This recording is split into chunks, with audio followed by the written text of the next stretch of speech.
Most leaders don't have a team issue. As a matter of fact, they have a foundation issue. And my foundation is SPQR, which is standards, people, quality, and results. And if you can't explain those four, are you really even a leader? S is standards. Every company that has ever been created from the beginning of time has had standards. Standards are not vibes, and they are not how we usually do it. A standard is visible and it is real. It is constantly enforced. If done right lives in your head, it isn't a standard, but rather a hopeful thought. A real standard is written so that it doesn't change with your mood, and it is trained so that people know what good looks like, as well as enforced so that it stays visible and it stays real. Caesar didn't win wars with, I'll know it when I see it. He had clear rules, he had clear roles, and he had very clear consequences, and that's why his people could constantly execute his mission without constant overwatch. P is for people. And people are not numbers and they are not a head count. They're people with pride, families, bills, and of course, a limit as to how much they can do. Also, if they're the ones that are making your money, treat them like a golden goose. Here's a simple rule that I constantly have to remind other leaders in business to follow, and that is to respect in public but correct in private. All right, if someone screws up, not a big deal. You fix it quick and away from the crowd. Humiliation does not build performance, it builds resentment, and it could possibly lead to turnover, which we all know can cost hundreds of thousands of dollars, which really, really sucks and we would like to avoid. There is also one more thing under people that most leaders will avoid almost all the time, and that is to protect your team from the one person who poisons the room. And I don't care if it is your top performers, I don't care if it is you or the CEO. You guys need to be able to identify the cancer. We all know cancer spreads, so you have to cut it out. It'll be hard to do, absolutely, but it does need to be done. Q is quality. All right, quality doesn't start on the floor, it actually starts way at the top. And it also starts with what you're willing to tolerate. Your job is to hold the standard and to hold the bar. The simplest correction line in the world is, that isn't the standard, fix it. You don't go on any rants, you don't go any speeches, you drop your ego right then and there, and you go with just clarity. It is that simple. And if you do have an ego while you're saying it, that will be your number one enemy, and that will lead straight to your downfall faster than you can imagine.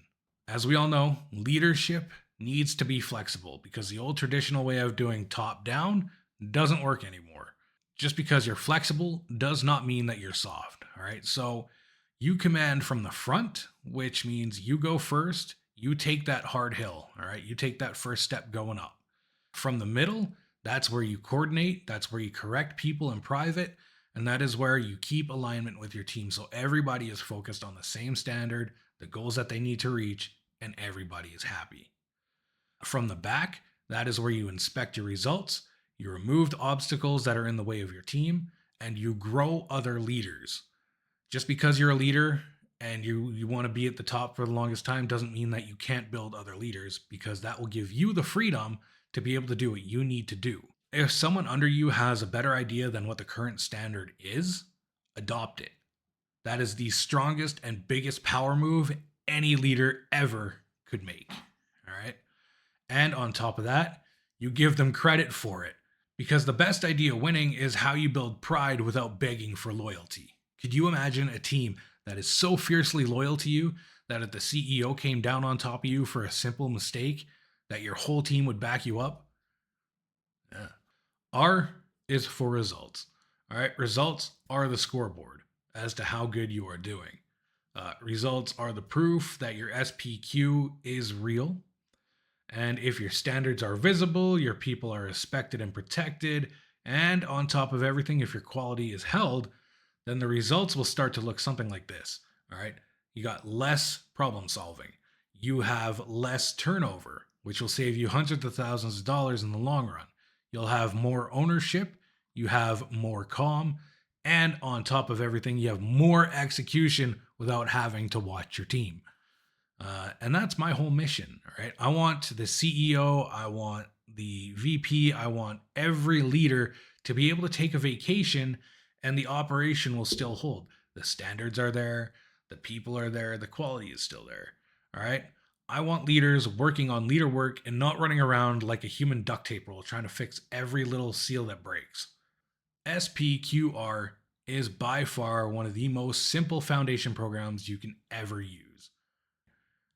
It's not soft, but it is the foundation if your operation is leaking authority. This is where you want to start. Start with SPQR.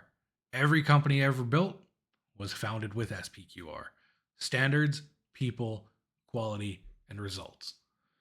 And I'm going to say this once just because this is the whole point of me starting my own foundation program and leadership company. I refuse to watch great people leave great companies which can do great things all because weak leadership got in the way. Have a good day, and I'll see you in the next video.